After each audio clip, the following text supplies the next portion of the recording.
Now, I'm a bit of a gamer myself, and so I know what the common gamer wants. And I know what you're thinking, maybe. We've all seen those memes where, they have Yote's protagonist change and Alloy's whole face reshaped to the ideal woman, whatever that could mean to you. But no, I'm not talking about that. Although there might be something like that for you in this game. But I'm talking about simplicity. Now, I've been playing League of Legends for more than 10 years now. And if there's something I've learned about myself is that competitiveness makes everyone angry. And I didn't play sports growing up, and that gamers enjoy getting really good at some game. The problem comes when the game is complicated. For example, I love Deadlock, but I can't zoom around like people do. I can barely aim. Tekken, I'm main king for a reason. And now because grabs don't track, what am I supposed to do? Learn something that aren't grabs? Come on. And I play top lane in MOBAs, specifically in League, because, I just stay in my island, just in peace. But this game's got it. And if you're wondering what I'm talking about,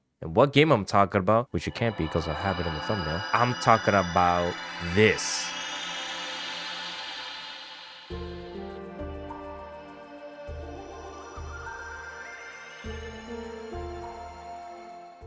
Now, call me a nostalgicer, man, like it's a real term, but the art style is just nice. I remember playing Legends of Dragoon and thinking it was just hype seeing these little guys just jumping around and running and talking and doing all this cool little wacky stuff. And the gameplay was impeccable. It was great. Love the gameplay. Love everything about the game. But just seeing them run around like that, it had this certain charm to it. And Angeline Era stays with that PS1 art style. And it's just, gets me. But let me circle back real quick to the part of the gamer that likes to get good. Angeline Era's gameplay is all about bumping into stuff, and they even create the word bumslash, and you're not gonna believe what it's all about. You bump into enemies to hit them. It's like a bumper car RPG, and everything in this role is activated by bumping, not just hitting people. I'm talking about talking to people, using the gem thing so you can switch your loadout, going to sleep, buying items, opening doors. I mean, that's kind of, you're walking through them, maybe not bumping. Almost everything needs you to bump into it for you to interact with it. But something that doesn't really need bumping into for you to explore is exploring in the overworld. You'll have this map that it looks kind of barren, not really, has mountain, has trees and stuff. But the point is that the levels are hidden in plain sight, Everything is kind of grid based, but also kind of obvious. For example, look at this spot. Seems like there's something here, right? You press the button, you search, and you go into this cool little mini game that has you pushing into different directions to move through vines, ignore the snake, kill the fairy that it kind of looks like a beetle, but I'll explain as to why. Even I don't really know either. And you play this cool direction game with that Fire Nights at Freddy guy, and then after that you go into the level, and look at this. Every level so far has been a very cool and different experience. Some are shorter, some are longer, some are harder, some are easy, but they are all very fun and unique, I'll say that. But basically the gist of every level is you go from like square to square or section to section, I guess, kill the enemies that you're supposed to kill, and then move on to the other section. It's very fun and simple, which I think a lot of people would enjoy. If none of this convinced you, all this gameplay I've shown you, everything I've told you so far, just listen to this just for a few seconds.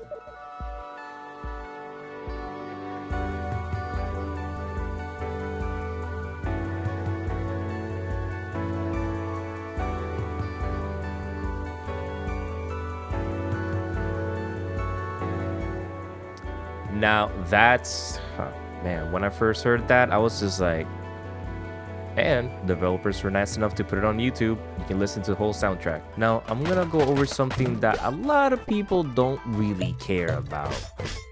The story. Because it can't really be an RPG without a story, In Angeline Era, you're the ex-soldier Kinoshita. Correct me if I'm wrong there. Like a very happy, like that sparky protagonist who gets a message from an angel to travel to Era to help the angels get their mothership back up and running.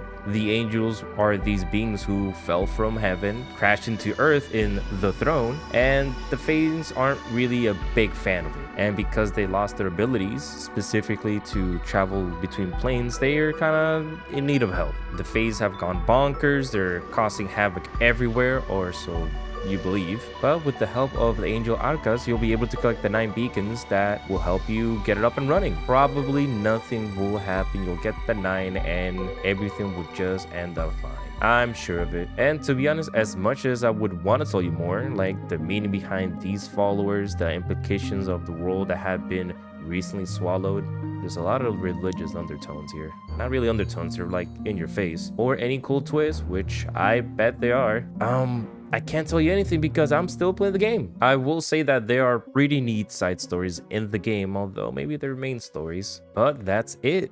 If you like this video, please sure to leave a comment, like, and subscribe if you want to see more of these in your feed. It would help a lot, and it would show me I'm heading down the right path for content creation. Also, I would appreciate it if you watch the other videos. They're pretty cool. My friend John laughs at all of them. My other friend Jonathan thinks they're pretty cool. You know, all together, that's like 6 thumbs up. Pretty good odds. And that's all. See you next time.